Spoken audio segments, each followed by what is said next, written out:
News express at 6ಗೆ ಸ್ವಾಗತ. ನಾನು ಸುಷ್ಮಾ. ಸ್ವಕ್ಷೇತ್ರ ವಾರಣಾಸಿಯಲ್ಲಿ ನಮೋ ದೇವ್ ದೀಪಾವಳಿ ಸಂಭ್ರಮ ಹೇಗಿದೆ? ಲೋಕಲ್ ಫೈಟ್ನಿಂದ ಬೀಸೋ ದೊಣ್ಣೆಯಿಂದ ಪಾರಾದ್ರ ಬಿಎಸ್ವೈ, ಡಿಸಿಎಂ ಹುದ್ದೆ ಮೇಲೆ ಕಣ್ಣಿಟ್ರ ಸಾಹುಕಾರ್. ರಾಜಕೀಯ ಪ್ರವೇಶದ ಬಗ್ಗೆ ಮತ್ತೆ ಸಸ್ಪೆನ್ಸ್ ಹುಟ್ಟಿಸಿದ್ದು ಯಾಕೆ ತಲೈವ? ಇದೆಲ್ಲವನ್ನು ನೋಡೋಣ. ಗ್ರಾಮ ಪಂಚಾಯಿತಿ ಚುನಾವಣೆಯಲ್ಲಿ ಬ್ಯಾಲೆಟ್ ಪೇಪರ್ ಬಳಸೋಕೆ ನಿರ್ಧರಿಸಿದ್ದು ಯಾಕೆ? ಸರ್ಕಾರಿ ಕಾರು ಬಿಟ್ಟು ಖಾಸಗಿ ಕಾರು ಹತ್ತಿದ್ದು ಯಾರು? ಕ್ಯಾಬಿನೆಟ್ ಕುಸ್ತಿಯಿಂದ ಬಿಎಸ್ವೈ ಪಾರಾಗಿದ್ದು ಹೇಗೆ? ಇದೆಲ್ಲವನ್ನು ನೋಡೋಣ ಲೋಕಲ್ ಫೈಟ್ ನ್ಯೂಸ್ ಎಕ್ಸ್‌ಪ್ರೆಸ್‌ನಲ್ಲಿ. ಲೋಕಲ್ ವಾರ್ಗೆ ಕೊನೆಗೂ ಮುಹೂರ್ತ ಫಿಕ್ಸ್ ಆಗಿದೆ. ಡಿಸೆಂಬರ್ 22, 27ರಂದು 2 ಹಂತಗಳಲ್ಲಿ ಗ್ರಾಮ ಪಂಚಾಯತ್ ಚುನಾವಣೆ ನಡೆಯಲಿದೆ. ಒಟ್ಟು 5762 ಗ್ರಾಮ ಪಂಚಾಯತಿಗಳಿಗೆ ಚುನಾವಣೆ ನಡೆಯಲಿದ್ದು, ರಾಜ್ಯದಲ್ಲಿ ತಕ್ಷಣದಿಂದಲೇ ನೀತಿ ಸಂಹಿತೆ ಜಾರಿಯಾಗಿದೆ. ಗ್ರಾಮ ಪಂಚಾಯತ್ ಚುನಾವಣೆ ವೇಳೆ ಕೋವಿಡ್ ನಿಯಮ ಪಾಲನೆ ಕಡ್ಡಾಯ ಮಾಡಲಾಗಿದೆ.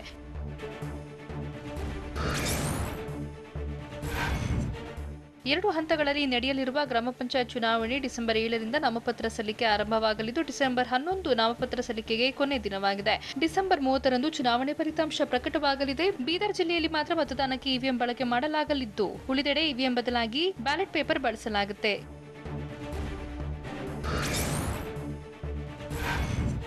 ಗ್ರಾಮ ಪಂಚಾಯಿತಿ ಚುನಾವಣೆ ನಡೆಸಬೇಕು ಅಂತ ಕಾಂಗ್ರೆಸ್ ಆಗ್ರಹಿಸಿತ್ತು. ಜನರಿಗೆ ಅಧಿಕಾರ ನೀಡೋಕೆ ಕಾಂಗ್ರೆಸ್ ಪಕ್ಷ ಬಯಸುತ್ತಿದೆ ಅಂತ ಕೆಪಿಸಿಸಿ ಅಧ್ಯಕ್ಷ ಡಿಕೆ ಶಿವಕುಮಾರ್ ಹೇಳಿದ್ರು. ಬೆಂಗಳೂರಿನಲ್ಲಿ ಮಾತನಾಡಿದ ಅವರು, ಗ್ರಾಮ ಪಂಚಾಯತ್ ಚುನಾವಣೆ ನಡೆಸುವಂತೆ ಕೋರಿ ಕೋರ್ಟ್ ಮೊರೆ ಹೋಗಿದ್ವಿ. ಕೋರ್ಟ್ ಆದೇಶದಂತೆ ಚುನಾವಣಾ ಆಯೋಗ ಗ್ರಾಮ ಪಂಚಾಯಿತಿ ಚುನಾವಣೆಗೆ ರಾಜ್ಯ ಚುನಾವಣಾ ಆಯೋಗ ದಿನಾಂಕ ಘೋಷಣೆ ಮಾಡಿದೆ ಅಂತ ತಿಳಿಸಿದ್ರು.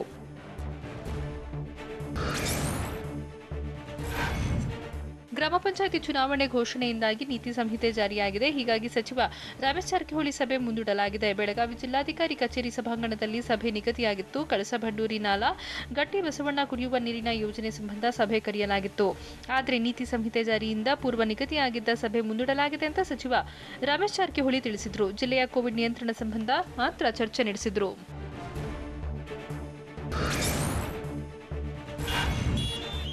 ನೀತಿ ಸಂಹಿತೆ ಜಾರಿಯಿಂದ ಸಚಿವರು ಸರ್ಕಾರಿ ವಾಹನ ಬಿಟ್ಟು ಖಾಸಗಿ ಕಾರು ಹತ್ತಿದ್ರು. ರಾಯಚೂರು ಜಿಲ್ಲೆಯ ಮಸ್ಕಿ ಪಟ್ಟಣದ ಗ್ರಾಮ ಸ್ವರಾಜ್ ಕಾರ್ಯಕ್ರಮಕ್ಕೆ ಖಾಸಗಿ ಕಾರುಗಳಲ್ಲಿ ಉಪಮುಖ್ಯಮಂತ್ರಿ ಲಕ್ಷ್ಮಣ ಸವದಿ, ಸಚಿವರಾದ ಬಿ ಶ್ರೀರಾಮುಲು, ಆನಂದ್ ಸಿಂಗ್ ಆಗಮಿಸಿದ್ರು. ಈ ವೇಳೆ ಬ್ರಹ್ಮರಾಂಬ ದೇವಸ್ಥಾನದ ಆವರಣದಲ್ಲಿ ಪೊಲೀಸರ ಸಮ್ಮುಖದಲ್ಲಿ ಕಾರ್ಯಕ್ರಮ ನಡೆಯಿತು.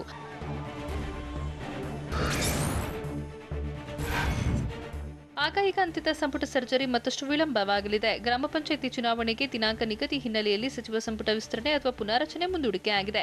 ಡಿಸೆಂಬರ್ 30ರಂದು ಗ್ರಾಮ ಪಂಚಾಯಿತಿ ಚುನಾವಣೆಯ ಫಲಿತಾಂಶ ಪ್ರಕಟವಾಗಲಿದ್ದು, ಅಲ್ಲಿವರೆಗೂ ಮುಖ್ಯಮಂತ್ರಿ ಬಿಎಸ್ ಯಡಿಯೂರಪ್ಪಗೆ ರಿಲೀಫ್ ಸಿಕ್ಕಂತಾಗಿದೆ. ಹೀಗಾಗಿ ಸಚಿವ ಆಕಾಂಕ್ಷಿಗಳ ಲಾಬಿಯಿಂದ ಸದ್ಯಕ್ಕೆ ಸಿಎಂ ಪಾರಾದಂತಿದೆ.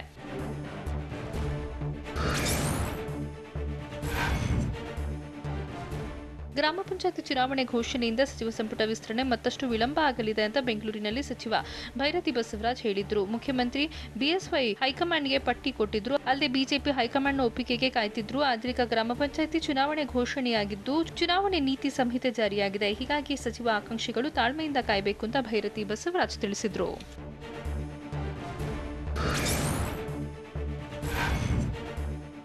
ಗ್ರಾಮ ಪಂಚಾಯಿತಿ ಚುನಾವಣೆಗೆ ಬಿಜೆಪಿ ಸಂಪೂರ್ಣ ತಯಾರಾಗಿದೆ ಅಂತ ನಗರಾಭಿವೃದ್ಧಿ ಸಚಿವ ಭೈರತಿ ಬಸವರಾಜ್ ಹೇಳಿದರು. ಶಾಂತಿಯುತವಾಗಿ ಚುನಾವಣೆ ನಡೆಯಬೇಕು.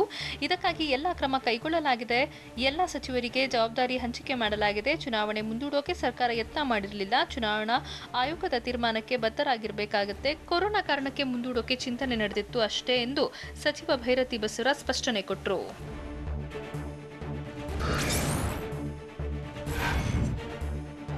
ಸಚಿವ ಭೈರತಿ ಬಸವರಾಜ ಸಚಿವ ಆಕಾಂಕ್ಷಿಗಳು ಕಾಯಬೇಕು ಅಂತ ಹೇಳಿದ್ರೆ, ಡಿಸಿಎಂ ಅಶ್ವತ್ಥ ನಾರಾಯಣ್ ಸಚಿವ ಆಕಾಂಕ್ಷಿಗಳಿಗೆ ಕೊಂಚ ರಿಲೀಫ್ ನೀಡಿದ್ದಾರೆ.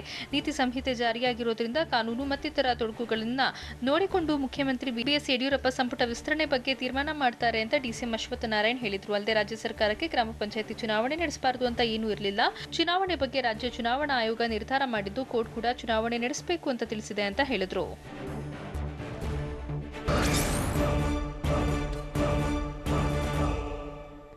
ಎನ್ಆರ್ ಸಂತೋಷ್ ಡಿಕೆಶಿ ನಡುವೆ ಟಾಕ್ ವಾರ್ ನಡೆದದ್ದು ಯಾಕೆ? ಬಂದ್ ಮಾಡೇ ಮಾಡ್ತೀವಿ ಅಂತ ವಾಟಾಳ್ ಗುಡುಗಿದ್ದು ಹೇಗಿತ್ತು? ಜೈಲು ಸೇರಿರೋ ಸಂಜನಾಗೆ ಮತ್ತೆ ಶಾಕ್ ಎದುರಾಗಿದ್ದು ಹೇಗೆ? ಇದೆಲ್ಲವನ್ನು ನೋಡೋಣ ಬೆಂಗಳೂರು ನ್ಯೂಸ್ ಎಕ್ಸ್‌ಪ್ರೆಸ್‌ನಲ್ಲಿ. ಮುಖ್ಯಮಂತ್ರಿಗಳ ರಾಜಕೀಯ ಕಾರ್ಯದರ್ಶಿ ಎನ್ಆರ್ ಸಂತೋಷ್ ಆಸ್ಪತ್ರೆಯಿಂದ ಡಿಸ್ಚಾರ್ಜ್ ಆಗಿದ್ದಾರೆ. ಸೂಸೈಡ್ ಅಟೆಂಪ್ಟ್ ಮಾಡಿದ ಸಂತೋಷ್ ಅವರನ್ನ ಎಂಎಸ್ ರಾಮಯ್ಯ ಆಸ್ಪತ್ರೆಗೆ ದಾಖಲಿಸಲಾಗಿದ್ದು, ಆರೋಗ್ಯದಲ್ಲಿ ಚೇತರಿಕೆ ಕಂಡಿರುವುದರಿಂದ ಆಸ್ಪತ್ರೆಯಿಂದ ಡಿಸ್ಚಾರ್ಜ್ ಆಗಿದ್ದಾರೆ. ಈ ಬಗ್ಗೆ ಮಾತನಾಡಿದ ಅವರು, ನಾನು ಆತ್ಮಹತ್ಯೆಗೆ ಯತ್ನಿಸುವಂತಹ ವ್ಯಕ್ತಿ ಅಲ್ಲ ಅಂತ ಹೇಳಿದರು. ನನಗೆ ಸ್ವಲ್ಪ ಅಜೀರ್ಣವಾಗಿದ್ದ ಹಿನ್ನೆಲೆ ನಿದ್ರೆ ಮಾತ್ರೆ ಸೇವಿಸಿ ಬಿಟ್ಟಿದೆ. ಇದೊಂದು ಅಚಾತುರ್ಯದ ಆಕಸ್ಮಿಕ ಘಟನೆ ಅಂತ ಸಂತೋಷ್ ಹೇಳಿದರು.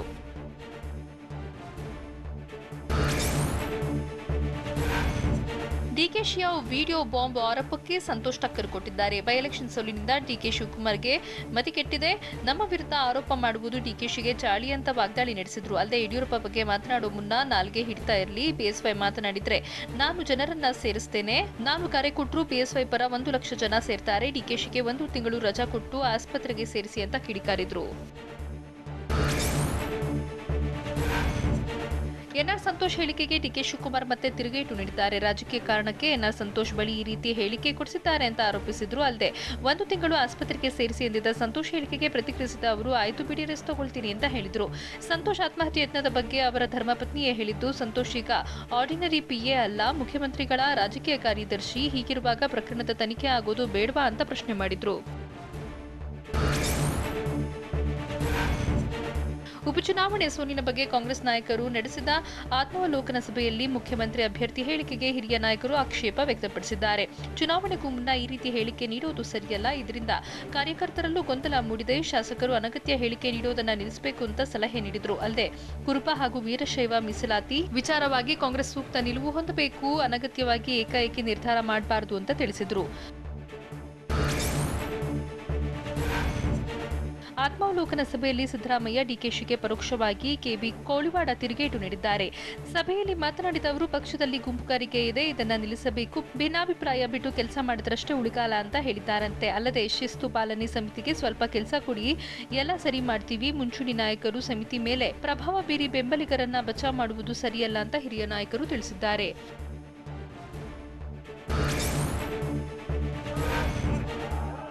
ಮರಾಠ ನಿಗಮ ರಚನೆ ಮಾಡಿರುವುದು ಕನ್ನಡಿಗರಿಗೆ ಮಾಡಿದ ಮಹಾದ್ರೋಹ ಅಂತ ಕನ್ನಡ ಪರ ಹೋರಾಟಗಾರ ವಾಟಾಳ್ ನಾಗರಾಜ್ ಆರೋಪಿಸಿದ್ರು.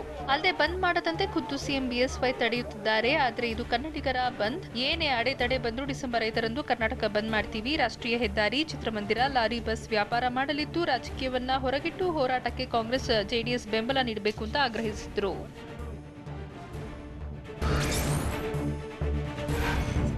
ಸರ್ಕಾರ ಪೊಲೀಸ್ ಇಲಾಖೆ ಬಳಸಿಕೊಂಡು ನಮ್ಮ ಮೇಲೆ ಬಲಪ್ರಯೋಗ ಮಾಡ್ತಿದೆ ಅಂತ ಸಾರಾ ಗೋವಿಂದ ಆರೋಪ ಮಾಡಿದ್ರು. ಸಿಎಂ ಮರಾಠ ಪ್ರಾಧಿಕಾರ ಮಾಡಿ ಕನ್ನಡಿಗರಿಗೆ ಮೋಸ ಮಾಡಿದ್ದಾರೆ. ನಾಳೆಯಿಂದ ತಮಿಳಿಗರು, ಗುಜರಾತಿಗರು ಕೇಳ್ತಾರೆ, ಆಗ ಅವರಿಗೂ ಪ್ರಾಧಿಕಾರ ಮಾಡ್ತೀರಾ ಅಂತ ಪ್ರಶ್ನೆ ಮಾಡಿದ್ರು. ಅಲ್ಲದೆ ಡಿಸೆಂಬರ್ 5ರಂದು ಬಂದ್ ಆಗೇ ಆಗುತ್ತೆ, 2000 ಸಂಘಟನೆಗಳು ಭಾಗಿಯಾಗಲಿವೆ ಅಂತ ಹೇಳಿದ್ರು.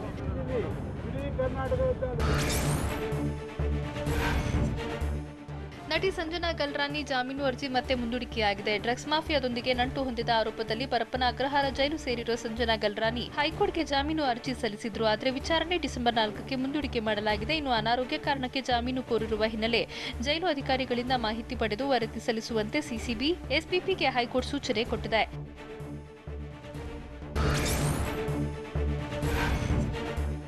ಸರ್ಕಾರ ಹಾಗೂ ಖಾಸಗಿ ಶಾಲಾ ಒಕ್ಕೂಟದ ನಡುವಿನ ತಿಕ್ಕಾಟ ಮತ್ತಷ್ಟು ಹೆಚ್ಚಾಗಿದೆ. ಸರ್ಕಾರ ಸುತ್ತೋಲೆ ಹಿಂಪಡೆಯದಿದ್ದರೆ ಎಲ್ಲ ಖಾಸಗಿ ಶಾಲೆಗಳನ್ನು ಬಂದ್ ಮಾಡಿ ಪ್ರತಿಭಟನೆ ನಡೆಸುತ್ತೀವಿ ಅಂತ ಖಾಸಗಿ ಶಾಲೆಗಳ ಒಕ್ಕೂಟ ಎಚ್ಚರಿಸಿದೆ. ಸುರಕ್ಷತೆ ನೆಪದಲ್ಲಿ ಖಾಸಗಿ ಶಾಲೆಗಳ ಹೆಚ್ಚುವರಿ ವಿಭಾಗಗಳಿಗೆ ಅನುಮತಿ ನೀಡುತ್ತಿಲ್ಲ.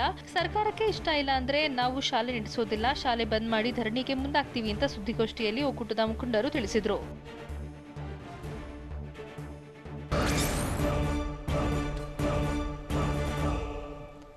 ದೊಡ್ಡ ಹುದ್ದೆಗೆ ಹೋಗೋ ಆಸೆ ಇದೆ ಅಂತ ಸಾಹುಕಾರ್ ಹೇಳಿದ್ದು ಯಾಕೆ? ಸಚಿವ ಸ್ಥಾನ ತ್ಯಾಗ ಮಾಡೋದರ ಬಗ್ಗೆ ರೇಣುಕಾಚಾರ್ಯಗೆ ರಮೇಶ್ ಕೊಟ್ಟ ತಿರುಗೇಟು ಏನು?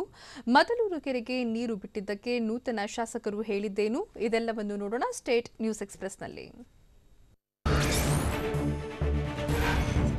ಎಲ್ಲರಿಗೂ ದೊಡ್ಡ ಹುದ್ದೆಗೆ ಹೋಗಬೇಕು ಅಂತ ಆಸೆ ಇರುತ್ತೆ. ಆ ನಿಟ್ಟಿನಲ್ಲಿ ಪ್ರಯತ್ನ ಮಾಡ್ತಿದ್ದೇನೆ ಅಂತ ಸಚಿವ ರಮೇಶ್ ಜಾರಕಿಹೊಳಿ ಹೇಳಿದ್ದಾರೆ. ಈ ಮೂಲಕ ಡಿಸಿಎಂ ಹುದ್ದೆಗೆ ಇರೋಕೆ ರೆಡಿ ಇದ್ದೇನೆ ಅಂತ ಪರೋಕ್ಷವಾಗಿ ಸಚಿವ ಜಾರಕಿಹೊಳಿ ತಮ್ಮ ಮನದಾಳ ಹೊರಹಾಕಿದ್ದಾರೆ. ಅಲ್ಲದೆ ನಾನು ಉಪಮುಖ್ಯಮಂತ್ರಿ ಸ್ಥಾನ ಕೊಡುವಂತೆ ಕೇಳಿಲ್ಲ, ನನಗೆ ಡಿಸಿಎಂ ಮಾಡುವುದು ವರಿಷ್ಠರಿಗೆ ಬಿಟ್ಟ ವಿಚಾರ ಅಂತ ಅಡ್ಡಗೋಡೆ ಮೇಲೆ ದೀಪ ಇಟ್ಟಂತೆ ಅಂತ ಜಾರಕಿಹೊಳಿ ಮಾತನಾಡಿದ್ದಾರೆ.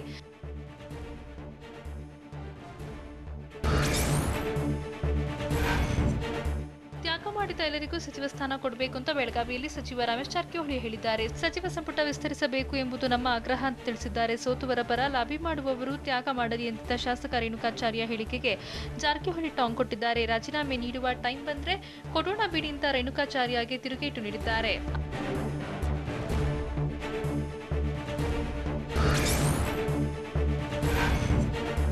ಅಧಿಕಾರದ ಅವಧಿ ಮುಗಿಯುವವರೆಗೂ ಶ್ರೀಮಂತ ಪಾಟೀಲ್ ಸೇರಿ ಯಾರನ್ನೂ ಕೈಬಿಡಲ್ಲ, ಯಾರನ್ನೂ ಡ್ರಾಪ್ ಮಾಡಲ್ಲ ಎಂಬ ವಿಶ್ವಾಸ ಇದೆ ಅಂತ ಜಾರಕಿಹೊಳಿ ತಿಳಿಸಿದ್ದಾರೆ. ಅಲ್ಲದೆ ಶಾಸಕ ಎಂಪಿ ರೇಣುಕಾಚಾರ್ಯ ಆಗ್ರಹವೂ ಸರಿ ಇದೆ, ಹಾಗೆ ನಮ್ಮ ಆಗ್ರಹವೂ ಸರಿ ಇದೆ. ಇಬ್ಬರಿಂದಲೂ ಸೇರಿ ಸರ್ಕಾರ ಆಗಿದೆ, ಒಬ್ಬರಿಂದಲೇ ಆಗಿಲ್ಲ ಅಂತ ಕಡ್ಡಿ ಮುರಿದಂತೆ ಜಾರಕಿಹೊಳಿ ಹೇಳಿದ್ದಾರೆ.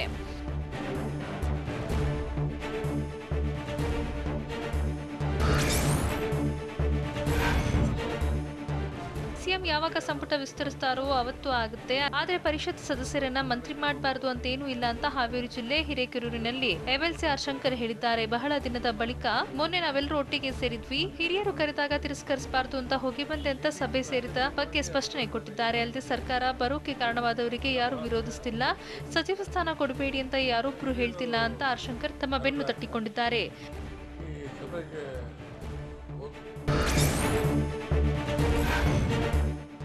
ಗೋವಾ ಸಿಎಂ ಪ್ರಮೋದ್ ಸಾವಂತ್ಗೆ ಬೆಳಗಾವಿಯಲ್ಲಿ ಸಚಿವ ರಮೇಶ್ ಜಾರಕಿಹೊಳಿ ಸವಾಲು ಹಾಕಿದ್ದಾರೆ. ಮಹದಾಯಿ ನದಿ ನೀರನ್ನ ಕರ್ನಾಟಕ ತಮ್ಮ ಕಡೆಗೆ ತಿರುಗಿಸುತ್ತಿದೆ ಎಂಬ ಗೋವಾ ಸಿಎಂ ಹೇಳಿಕೆಗೆ ತಿರುಗೇಟು ನೀಡಿದ್ದಾರೆ. ಹಾಗೇನಾದ್ರೂ ಆಗಿದ್ರೆ ನಾನು ನನ್ನ ಸ್ಥಾನಕ್ಕೆ ರಿಸೈನ್ ಮಾಡ್ತೀನಿ, ಅವರೇ ಬಂದು ಸ್ಥಳ ಪರಿಶೀಲನೆ ಮಾಡ್ಲಿ ಅಂತ ಸಚಿವ ರಮೇಶ್ ಜಾರಕಿಹೊಳಿ ಸವಾಲು ಹಾಕಿದ್ದಾರೆ.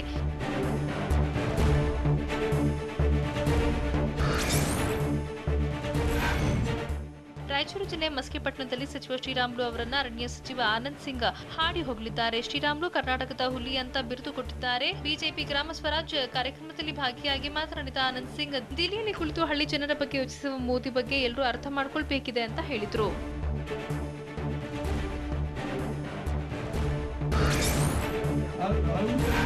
ಗ್ರಾಮ ಪಂಚಾಯತಿ ಚುನಾವಣೆಗೆ ನಾವು ರೆಡಿಯಾಗಿದ್ದೇವೆ ಅಂತ ಹಾಸನದಲ್ಲಿ ಸಂಸದ ಪ್ರಜ್ವಲ್ ರೇವಣ್ಣ ಹೇಳಿದ್ದಾರೆ. ಕಳೆದ 1.5 ತಿಂಗಳಿಂದ ನಾವು ಸಿದ್ಧತೆ ಮಾಡಿಕೊಂಡಿದ್ದೇವೆ.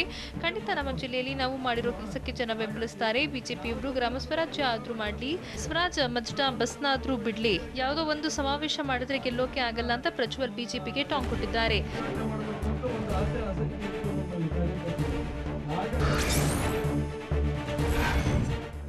ಸಚಿವ ಎಸ್ಟಿ ಸೋಮಶೇಖರ್ ನೀಡಿದ ನಿಂಬೆಹಣ್ಣು ಹೇಳಿಕೆಗೆ ಸಂಸದ ಪ್ರಜ್ವಲ್ ರೇವಣ್ಣ ತಿರುಗೇಟು ಕೊಟ್ಟಿದ್ದಾರೆ. ಅವರಿಗೆ ಹಿಂದುತ್ವದ ಬಗ್ಗೆ ತಿಳುವಳಿಕೆ ಇಲ್ಲ, ನಾವು ಹಳ್ಳಿಗೆ ಹೋದಾಗ ಜನ ನಿಂಬೆಹಣ್ಣು ಕೊಡ್ತಾರೆ, ಹಾಗಾದ್ರೆ ಅವರು ಮಾಟ ಮಂತ್ರ ಮಾಡಿ ಅಂತ ಕೊಡ್ತಾರಾ ಅಂತ ಪ್ರಶ್ನಿಸಿದ್ದಾರೆ. ರಫೇಲ್ ವಿಮಾನಕ್ಕೆ ನಿಂಬೆಹಣ್ಣು ಇಟ್ಟು ಪೂಜೆ ಮಾಡಿದ್ರು, ಹಾಗೆ ರಾಜನಾಥ್ ಸಿಂಗ್ ಮಾಟ ಮಾಡಿಸಿ ಪೂಜೆ ಮಾಡಿದ್ರ ಅಂತ ಸಚಿವ ಎಸ್ಟಿ ಸೋಮಶೇಖರ್ಗೆ ಪ್ರಜ್ವಲ್ ಸಖತ್ ಟಾಂಗ್ ಕೊಟ್ಟಿದ್ದಾರೆ. ತುಮಕೂರು ಜಿಲ್ಲೆ ಶಿರಾದ ನೂತನ ಶಾಸಕ ರಾಜೇಶ್ ಗೌಡ ಮದಲೂರು ಕೆರೆಗೆ ಹೇಮಾವತಿ ನೀರು ಹರಿಸಿದ ಬಗ್ಗೆ ಹರ್ಷ ವ್ಯಕ್ತಪಡಿಸಿದ್ದಾರೆ. ಕಳ್ಳಂಬೆಳ ಕೆರೆಯಲ್ಲಿ ಈಗಾಗಲೇ 190 ಎಂಸಿಎಫ್ಟಿಯಷ್ಟು ನೀರು ಸಂಗ್ರಹ ಆಗಿದೆ. ಚುನಾವಣೆಯಲ್ಲಿ ಕೊಟ್ಟ ಭರವಸೆಯಂತೆ ನೀರು ರಿಲೀಸ್ ಮಾಡಲಾಗಿದೆ. ಇನ್ನು 1.5 ತಿಂಗಳ ಕಾಲ ಕೆರೆ ಭರ್ತಿಯಾಗುವವರೆಗೂ ಮದಲೂರಿಗೆ ನೀರು ಹರಿಯಲಿದೆ ಅಂತ ರಾಜೇಶ್ ಗೌಡ ಹೇಳಿದ್ದಾರೆ.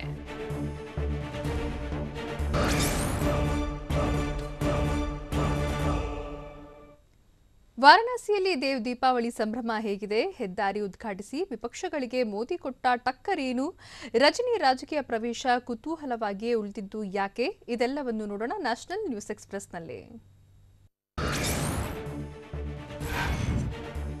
ಉತ್ತರ ಪ್ರದೇಶದ ವಾರಣಾಸಿ ನಮೋಮಯವಾಗಿದೆ. ವಾರಣಾಸಿಗೆ ಭೇಟಿ ನೀಡಿರುವ ಪ್ರಧಾನಿ ನರೇಂದ್ರ ಮೋದಿ ಹಲವು ಕಾರ್ಯಕ್ರಮಗಳಲ್ಲಿ ಭಾಗಿಯಾಗಿದ್ದರು. ವಾರಣಾಸಿ ಪ್ರಯಾಗರಾಜ್ ಹೆದ್ದಾರಿ ಉದ್ಘಾಟನೆ ಮಾಡಿದ ಪ್ರಧಾನಿ ಮೋದಿ ಬಳಿಕ ಗಂಗಾ ನದಿಯಲ್ಲಿ ಬೋಟ್ ರೈಡ್ ನಡೆಸಿದರು. ಬಳಿಕ ಕಾಶಿ ವಿಶ್ವನಾಥ ದೇವಸ್ಥಾನಕ್ಕೆ ಭೇಟಿ ನೀಡಿದ ಪ್ರಧಾನಿ ಕಾಶಿ ವಿಶ್ವನಾಥ ಕಾರಿಡಾರ್ ಕಾಮಗಾರಿ ಪ್ರಗತಿ ಪರಿಶೀಲನೆ ನಡೆಸಿದರು.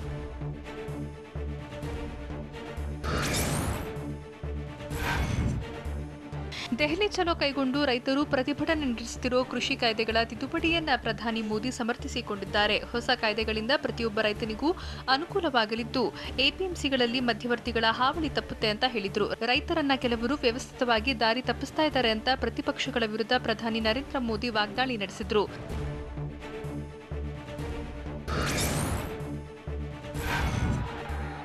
ಸೂಪರ್ ಸ್ಟಾರ್ ರಜನಿಕಾಂತ್ ರಾಜಕೀಯ ಪ್ರವೇಶ ಸದ್ಯಕ್ಕಿಲ್ಲ. ತಮ್ಮ ರಜನಿ ಮಕ್ಕಳ್ ಮುದ್ರಂ ಸಂಘಟನೆಯ ಜಿಲ್ಲಾ ಕಾರ್ಯದರ್ಶಿಗಳ ಸಭೆ ನಡೆಸಿದ ರಜನಿಕಾಂತ್ ರಾಜಕೀಯ ಪ್ರವೇಶಿಸುವ ಬಗ್ಗೆ ಸದ್ಯಕ್ಕೆ ಯಾವುದೇ ನಿರ್ಧಾರ ಇಲ್ಲ. ರಾಜಕೀಯ ಪ್ರವೇಶದ ಬಗ್ಗೆ ಶೀಘ್ರದಲ್ಲಿ ನನ್ನ ನಿರ್ಧಾರವನ್ನ ಜನರ ಮುಂದೆ ಹೇಳ್ತೇನೆ ಅಂತ ಹೇಳಿದ್ರು. ಅಲ್ಲದೆ ಸಭೆಯಲ್ಲಿ ನಾವು ನಿಮ್ಮ ಪರವಾಗಿ ಇರ್ತೀವಿ ಅಂತ ರಜನಿ ಮುದ್ರಂ ಸಂಘಟನೆಯ ಕಾರ್ಯದರ್ಶಿಗಳು ಹೇಳಿದ್ದಾರೆ ಅಂತ ತಿಳಿಸಿದ್ರು.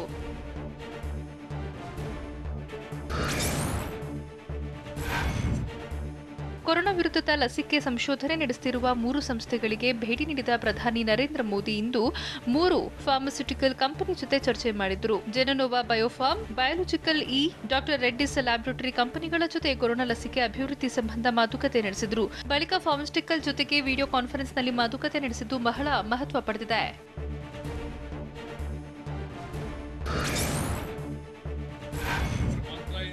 ಇದೇ ಮೊದಲ ಬಾರಿಗೆ ಭಾರತ ಶಾಂಘೈ ಸಹಕಾರ ಸಂಘಟನೆ ಸಮ್ಮೇಳನದ ಆತಿಥ್ಯ ವಹಿಸಿಕೊಂಡಿದೆ. ಸಮ್ಮೇಳನದಲ್ಲಿ China, Russia, Kazakhstan, Kyrgyzstan, Tajikistan, Uzbekistan ಪ್ರಧಾನಿಗಳು, ಪಾಕಿಸ್ತಾನದ ವಿದೇಶಾಂಗ ಇಲಾಖೆ ಕಾರ್ಯದರ್ಶಿ ಭಾಗಿಯಾಗಿದ್ದರು. ಈ ವೇಳೆ ಗಡಿಯಾಚೆಗಿನ ಭಯೋತ್ಪಾದನೆ ಪ್ರಸ್ತಾಪಿಸಿದ ಉಪರಾಷ್ಟ್ರಪತಿ ವೆಂಕಯ್ಯ ನಾಯ್ಡು, ಭಯೋತ್ಪಾದನೆ ಮಾನವೀಯತೆಯ ಶತ್ರುವಾಗಿದೆ, ಕೆಲ ದೇಶ ಉಗ್ರವಾದದನ್ನ ತಮ್ಮ ನೀತಿ ಆಗಿಸಿಕೊಂಡಿದೆ ಅಂತ ಪಾಕಿಸ್ತಾನಕ್ಕೆ ಚಾಟಿ ಬೀಸಿದ್ರು.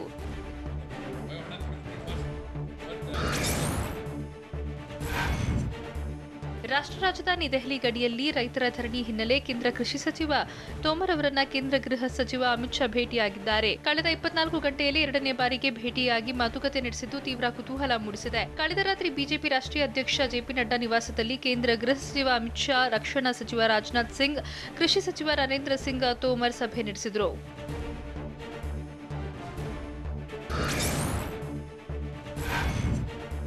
ಕೇಂದ್ರ ಸರ್ಕಾರ ಇತ್ತೀಚೆಗೆ ಜಾರಿಗೊಳಿಸಿರೋ ಕೃಷಿ ಸಂಬಂಧಿತ ಕಾಯ್ದೆಗಳನ್ನು ಹಿಂಪಡಿಬೇಕು ಅಂತ ಆಗ್ರಹಿಸಿ ದೆಹಲಿ ಗಡಿಯಲ್ಲಿನ ರಸ್ತೆಗಳಲ್ಲಿ ಬೀಡು ಬಿಟ್ಟು ರೈತರು ಪ್ರತಿಭಟನೆ ನಡೆಸುತ್ತಿದ್ದಾರೆ. ಅನ್ನದಾತನ ಹೋರಾಟ 5ನೇ ದಿನಕ್ಕೆ ಕಾಲಿಟ್ಟಿದ್ದು ಪ್ರತಿಭಟನೆ ಮತ್ತಷ್ಟು ತೀವ್ರಗೊಂಡಿದೆ. ನಮ್ಮ ಬಳಿ 4 ತಿಂಗಳಿಗೆ ಆಗುವಷ್ಟು ದವಸ ಧಾನ್ಯಗಳಿದ್ದು ಕಾಯ್ದೆ ಹಿಂಪಡೆಯುವವರೆಗೂ ಯಾವುದೇ ಕಾರಣಕ್ಕೂ ಪ್ರತಿಭಟನೆಯಿಂದ ಹಿಂದೆ ಸರಿಯುವುದಿಲ್ಲ ಅಂತ ಪಂಜಾಬ್, ಹರಿಯಾಣ ರೈತರು ಪಟ್ಟು ಹಿಡಿದಿದ್ದಾರೆ.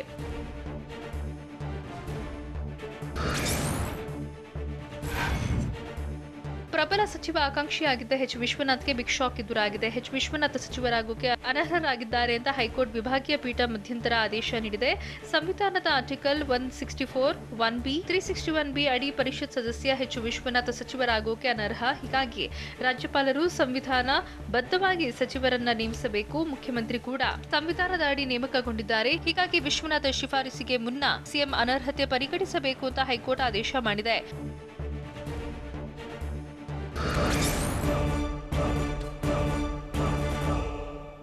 ರಾಜ್ಯದಲ್ಲಿ 10,000 ಖಾಸಗಿ ಶಾಲೆಗಳು ಬಂದ್ ಆಗುತ್ತಾ? ಮಕ್ಕಳಿಗೆ ಮಾರಕವಾಗಿ ಕಾಡ್ತಿರೋದು ಹೇಗೆ? ಮಹಾಮಾರಿ ಸೋಂಕಿಗೆ ಬಲಿಯಾದ ಬಿಜೆಪಿ ಶಾಸಕಿ ಯಾರು? ಇದೆಲ್ಲವನ್ನು ನೋಡೋಣ ಕೊರೋನಾ ನ್ಯೂಸ್ ಎಕ್ಸ್‌ಪ್ರೆಸ್‌ನಲ್ಲಿ. ಸರ್ಕಾರದ ನಿರ್ಧಾರದಿಂದ ಖಾಸಗಿ ಶಾಲೆ ವಿದ್ಯಾರ್ಥಿಗಳಿಗೆ ಆಪತ್ತು ಎದುರಾಗಿದ್ದು ಕೋವಿಡ್ ವೇಳೆ 10,000 ಶಾಲೆಗಳು ಬಂದ್ ಆಗುವ ಆತಂಕ ಶುರುವಾಗಿದೆ. ಶಾಲಾ ಕಟ್ಟಡಗಳಿಗೆ ಸುರಕ್ಷಿತ ಪ್ರಮಾಣ ಪತ್ರ ಪಡೆಯೋಕೆ ಶಿಕ್ಷಣ ಇಲಾಖೆ ಸುತ್ತೋಲೆ ಹೊರಡಿಸಿದೆ. ನ್ಯಾಯಾಲಯದ ಆದೇಶದ ಅನ್ವಯ ಪ್ರಮಾಣ ಪತ್ರ ಪಡೆಯಬೇಕಾಗಿರುವುದು ಕಡ್ಡಾಯವಾಗಿದೆ. ಪ್ರಮಾಣ ಪತ್ರ ಪಡೆಯದ ಶಾಲೆಗಳ ಅನುಮತಿ ರದ್ದಿಗೆ ನಿರ್ಧರಿಸಿದ್ದು ಅನುದಾನ ರಹಿತ ಖಾಸಗಿ ಶಾಲೆ ಒಕ್ಕೂಟ ಪ್ರತಿಭಟನೆಗೆ ಮುಂದಾಗಿದೆ.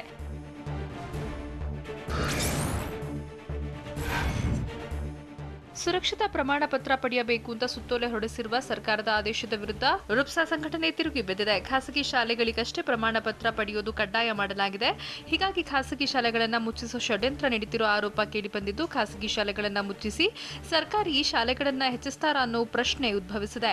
ಸರ್ಕಾರದ ನಿಯಮದಿಂದ 10,000 ಖಾಸಗಿ ಶಾಲೆಗಳು ಬಂದಾಗುವ ಆತಂಕ ಎದುರಾಗಿದೆ. ಹೀಗಾಗಿ ಸರ್ಕಾರದ ನಿರ್ಧಾರಕ್ಕೆ ರುಪ್ಸಾ ಸಂಘಟನೆ ವಿರೋಧ ವ್ಯಕ್ತಪಡಿಸಿದೆ.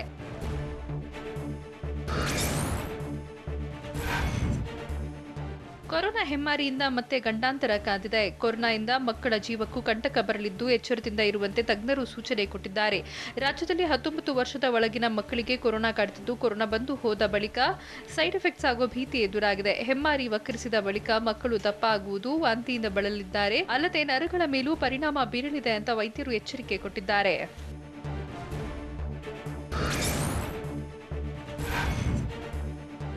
ಮಕ್ಕಳು ಕೊರೋನಾದಿಂದ ಗುಣಮುಖವಾಗಿದ್ದಾರೆ ಅಂತ ನಿರ್ಲಕ್ಷ್ಯ ವಹಿಸಿದ್ರೆ ಅಪಾಯ ಕಾದಿದೆ. ಸೋಂಕು ಹೋದ 2 ರಿಂದ 4 ವಾರಗಳಲ್ಲಿ ಮಕ್ಕಳಲ್ಲಿ ಜ್ವರ, ವಾಂತಿ, ಭೇದಿ, ಅತಿಯಾದ ತೂಕದ ಸಮಸ್ಯೆ ಕಾಡ್ತಿದ್ದು, ಚರ್ಮದ ಮೇಲೆ ಕೆಂಪು ಚುಕ್ಕಿ, ಕಣ್ಣು ಕೆಂಪಾಗುವುದು, ಹೃದಯದ ಎಡಭಾಗದ ರಕ್ತನಾಳಗಳಲ್ಲಿ ಊತ ಬರುವ ಸಾಧ್ಯತೆ ಇದೆ. ಅಲ್ಲದೆ ನಿಶಕ್ತಿ ಆಗ್ತಿರೋದನ್ನ ವೈದ್ಯರು ಪತ್ತೆ ಹಚ್ಚಿದ್ದು 2 ರಿಂದ 19 ವಯಸ್ಸಿನ ಗಂಡು ಮಕ್ಕಳಿಗೆ ಹೆಚ್ಚು ಅಪಾಯ ಇದೆ.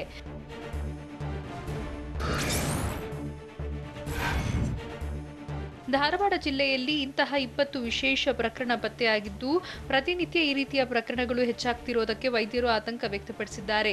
ಈ ವಿಚಿತ್ರ ಕಾಯಿಲೆಗೆ ಜಿಲ್ಲೆಯ 3 ಮಕ್ಕಳು ಬಲಿಯಾಗಿದ್ದಾರೆ. ಕೋವಿಡ್ ನಂತರ ಮಕ್ಕಳಲ್ಲಿ ಜ್ವರ, ವಾಂತಿ, ಬೇದಿಯ ಕಾಟ ಶುರುವಾಗಿದ್ದು, ಕಾಯಿಲೆ ಶುರುವಾದ ಬಳಿಕ ದೇಹದ ಕೆಲವು ಭಾಗಗಳಿಗೆ ತೊಂದರೆಯಾಗಿದೆ.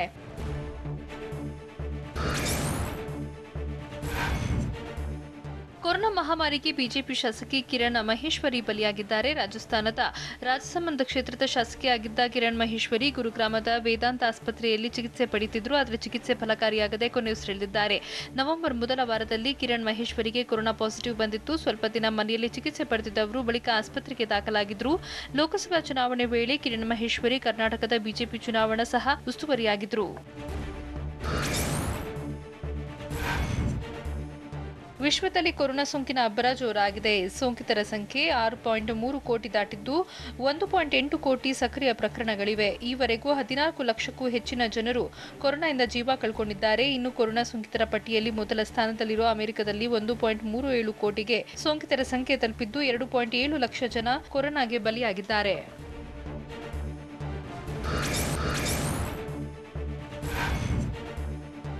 ಕೋವಿಶೀಲ್ಡ್ ಲಸಿಕೆ ಪಡೆದ ಬಳಿಕ ತಲೆ ಸಿಡಿತದ ಸಮಸ್ಯೆ ಕಾಣಿಸಿಕೊಂಡಿದ್ದಾಗಿ ಆರೋಪಿಸಿರುವ ವ್ಯಕ್ತಿಯ ವಿರುದ್ಧ 100 ಕೋಟಿ ರೂಪಾಯಿ ಮೊತ್ತದ ಮಾನಹಾನಿ ಕೇಸ್ ದಾಖಲಿಸೋಕೆ ಸೆರಮ್ ಇನ್ಸ್ಟಿಟ್ಯೂಟ್ ಮುಂದಾಗಿದೆ. ಲಸಿಕೆ ಪರೀಕ್ಷೆಗೆ ಒಳಗಾಗಿದ್ದ ವ್ಯಕ್ತಿಯ ಆರೋಗ್ಯದ ಸ್ಥಿತಿಗೂ ಕೋವಿಶೀಲ್ಡ್ ಲಸಿಕೆಗೂ ಸಂಬಂಧ ಇಲ್ಲ. ಇದೊಂದು ದುರುದ್ದೇಶಪೂರಿತ ಆರೋಪವಾಗಿದೆ. ಇದರಿಂದ ಸಂಸ್ಥೆಯ ಘನತೆಗೆ ಧಕ್ಕೆಯಾಗಿದ್ದು, ಆರೋಪ ನಿಲ್ಲಿಸದಿದ್ದರೆ 100 ಕೋಟಿ ರೂಪಾಯಿ ಮಾನನಷ್ಟ ಕೇಸ್ ದಾಖಲಿಸುವುದಾಗಿ ತಿಳಿಸಿದೆ.